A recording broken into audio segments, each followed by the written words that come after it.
Untuk bagian ketiga adalah pemakaian tanda baca. Yang pertama, tanda titik. Tanda titik dipakai pada akhir kalimat pernyataan.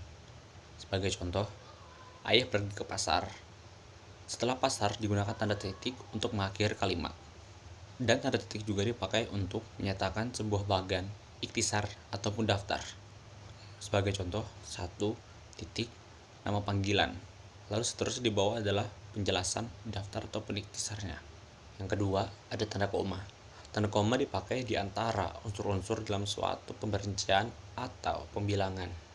Sebagai contoh, aku sedang membawa buku, pulpen, pensil, dan juga kertas.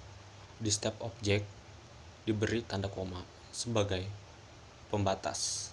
Digunakan sebagai pemerincian karena berbeda objek. Yang ketiga, ada tanda titik koma.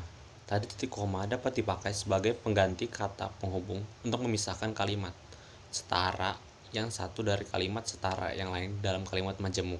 Sebagai contoh, hari sudah senja, anak-anak mulai pulang ke rumahnya. Yang keempat, ada tanda titik dua. Tanda titik dua dipakai pada akhir suatu pernyataan lengkap yang diikuti pemerincian dan penjelasan. Untuk contoh, mereka memerlukan perabot dapur, titik 2, garpu, sendok, meja, kursi. Yang kelima, ada tanda hubung. Tanda hubung dipakai untuk menandai bagian kata yang terpenggal oleh pergantian baris. Sebagai contoh, di samping cara baru, terapkan juga cara lama. Pada saat cara baru, caranya itu dipenggal yang menandakan untuk menghubungkan ke barisan baru. Yang keenam, ada tanda pisah. Tanda pisah dapat dipakai untuk membatasi penyisipan kata atau kalimat yang memberi penjelasan di luar bangun kalimat. Sebagai contoh, kemerdekaan bangsa itu, tanda pisah, saya yakin akan tercapai.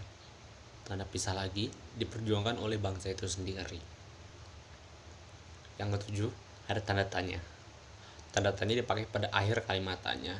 Sebagai contoh, bagaimana kabarmu? Lalu dipasangkan tanda tanya, karena sedang bertanya. Yang kedelapan, ada tanda seru. Tanda seru dipakai untuk mengakhiri ungkapan atau pernyataan yang berupa seruan atau perintah yang menggambarkan kesungguhan, ketidakpercayaan, atau emosi yang kuat. Sebagai contoh, dengarkan perkataanku. Tidak mungkin. Apakah kamu bersanda? Yang kesembilan, ada tanda elipsis. Tanda elipsis dipakai untuk menunjukkan bahwa dalam suatu kalimat ada kutipan, ada bagian yang dihilangkan.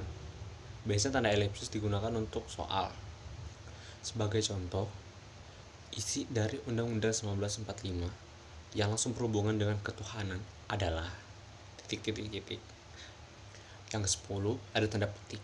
Tanda petik dipakai untuk mengapit petikan langsung yang berasal dari pembicaraan, naskah, atau bahan tertulis lain. Sebagai contoh, sandralah dia, kata sang ratu. Sandralah dia menggunakan tanda petik karena merupakan dialog langsung dari sang ratu. Karena langsung pembicaraan dari sang ratu.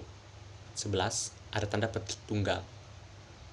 Tanda petik tunggal dipakai untuk mengapit petikan yang terdapat dalam petikan lain. Sebagai contoh, aku mendengar suara brum-brum dari luar rumah. Yang ke-12, ada tanda kurung. Tanda kurung dipakai untuk mengapit tambahan keterangan ataupun penjelasan.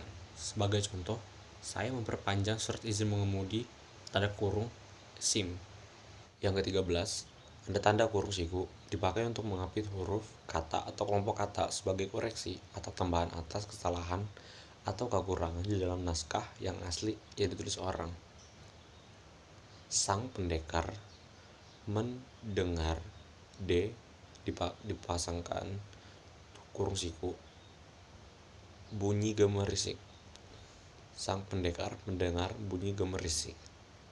Ke-14, ada tanda garis miring, dipakai dalam nomor surat, nomor pada alamat, dan penandaan masa lalu dan penandaan masa 1 tahun yang terbagi dalam 2 tahun takwim. Sebagai contoh, nomor .2 7 garis miring PK garis miring II atau 2 dalam Romawi garis miring 2013. Ke-15, Ada tanda penyingkat atau apostrof. Tanda penyingkat dipakai untuk menunjukkan penghilang bagian kata atau bagian angka tahun dalam konteks tertentu. Sebagai contoh, dia kan kusurati. Kan diartikan sebagai akan atau dipersingkat